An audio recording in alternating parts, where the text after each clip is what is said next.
Robert कियोसाकीचं rich dad poor dad हे एक असं पुस्तक आहे ज्याने खरं तर लाखो लोकांचा पैशाकडे बघण्याचा दृष्टिकोनच बदलून टाकलाय. चला, आज आपण त्यातले काही सगळ्यात महत्त्वाचे धडे समजून घेऊया. या पुस्तकाची गंमत म्हणजे ही कहाणी सुरू होते दोन अगदी वेगळ्या विचारांपासून. एका बाजूला आहेत लेखकाचे वडील, जे खूप शिकलेले आहेत, पण ते नेहमी म्हणतात की एक सुरक्षित नोकरीच सगळ्यात महत्त्वाची असते. लेखक त्यांना गरीब वडील म्हणतात. आणि मग दुसऱ्या बाजूला आहेत त्यांच्या मित्राचे वडील, ज्यांना ते श्रीमंत वडील म्हणतात.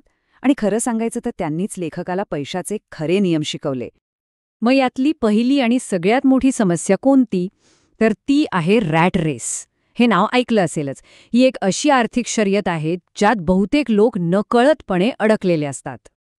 गरीब वडिलांचा जो सल्ला आहे ना, की चांगली नोकरी करा, तोच सल्ला अनेकदा आपल्याला ह्याच सापळ्यात अडकवतो. म्हणजे होतं काय की या चक्रात माणूस जास्त मेहनत करतो, पण तरीही त्याला आर्थिक स्वातंत्र्य मिळत नाही. का? कारण जसजसं उत्पन्न वाढतं तसतसे खर्चही वाढतात. हे चक्र नक्कीच चालतं तरी कसं? बघा, सुरुवातीला जास्त पैशांची गरज वाटते, म्हणून नोकरीत जास्त मेहनत घेतली जाते. मग पगार वाढतो, पण सोबत टॅक्स आणि इतर खर्चही वाढतात. मग काय, नवीन गाडी, मोठं घर अशा गोष्टी घेतल्या जातात, ज्यामुळे महिन्याचा खर्च आणखीनच वाढतो आणि आपण पुन्हा जिथून सुरुवात केली होती तिथेच येऊन पोहोचतो. याचाच अर्थ फक्त जास्त पगार मिळवणं हा यातून बाहेर पडण्याचा मार्ग नाहीये.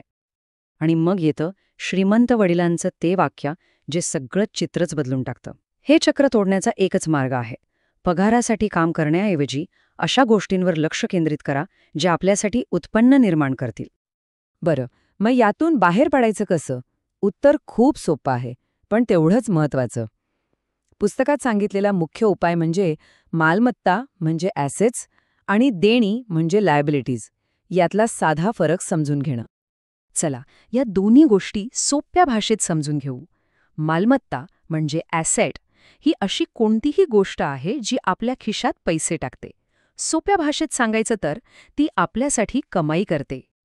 आणि याच्या अगदी उलट देणी म्हणजे लायबिलिटी ही अशी कोणतीही गोष्ट आहे जी आपल्या खिशातून पैसे बाहेर काढते, म्हणजे दर महिन्याला आपला खर्च वाढवते.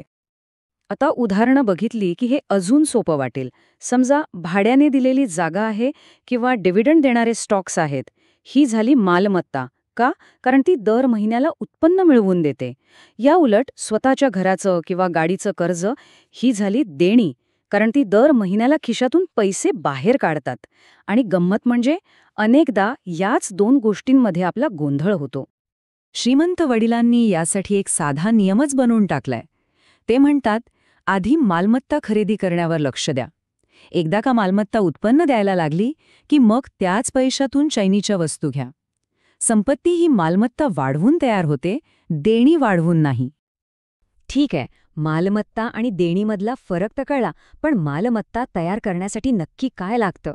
चला, त्यासाठी लागणारी साधनं आणि आपल्या विचारांमध्ये कोणते बदल करायला हवेत ते पाहूया. आता एक खूप इंटरेस्टिंग गोष्ट बघूया, टॅक्सबद्दल. बघा, एक सामान्य कर्मचारी आधी पैसे कमवतो, मग त्यावर टॅक्स भरतो आणि उरलेले पैसे खर्च करतो. पण एक व्यवसाय मालक काय करतो? तो आधी पैसे कमवतो, मग व्यवसायावर खर्च करतो आणि मग जो नफा उरतो त्यावर टॅक्स भरतो. हा एक खूप मोठा फरक आहे. पण या सगळ्यात महत्त्वाचं काय असेल तर तो आहे विचारांमधला बदल. हे मला परवडणार नाही असं म्हणणं म्हणजे आपल्याच विचारांना पूर्णविराम देण्यासारखं आहे. पण हे मला कसं परवडेल हा प्रश्न विचारला की आपलं मन आपोआपच उत्तरं शोधायला लागतं, नव्या संधी शोधायला लागतं. श्रीमंत वडिलांचा आणखी एक महत्त्वाचा सल्ला होता. ते म्हणायचे, नोकरी फक्त पगारासाठी करू नका, तर काहीतरी नवीन शिकण्यासाठी करा. विक्री, संवाद, गुंतवणूक, लोकांना सांभाळणं यांसारखे कौशल्य हीच खऱ्या संपत्तीचा पाया आहेत. कारण ही कौशल्य आपल्याला पैसे आणि माणसं कशी हाताळायची हे शिकवतात. बरं, मग हे सगळं करायचं का? ह्या सगळ्याच्या मुळाशी काय आहे? तर ह्या सगळ्याचं अंतिम ध्येय आहे खरं आर्थिक स्वातंत्र्य मिळवणं. पण एक गोष्ट आहे जी सगळ्यांनाच मागे खेचते, आणि ती म्हणजे भीती.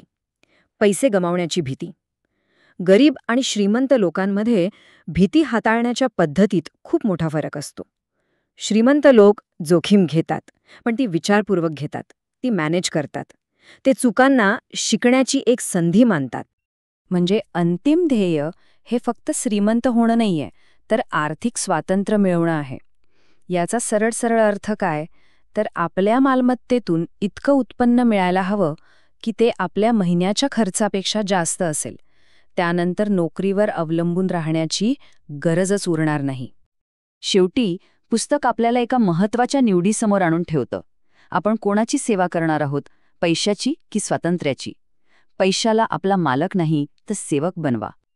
आणि शेवटी हा प्रश्न स्वतःला विचारायला हवा, आपल्या आर्थिक भविष्यावर कोणाचं नियंत्रण आहे?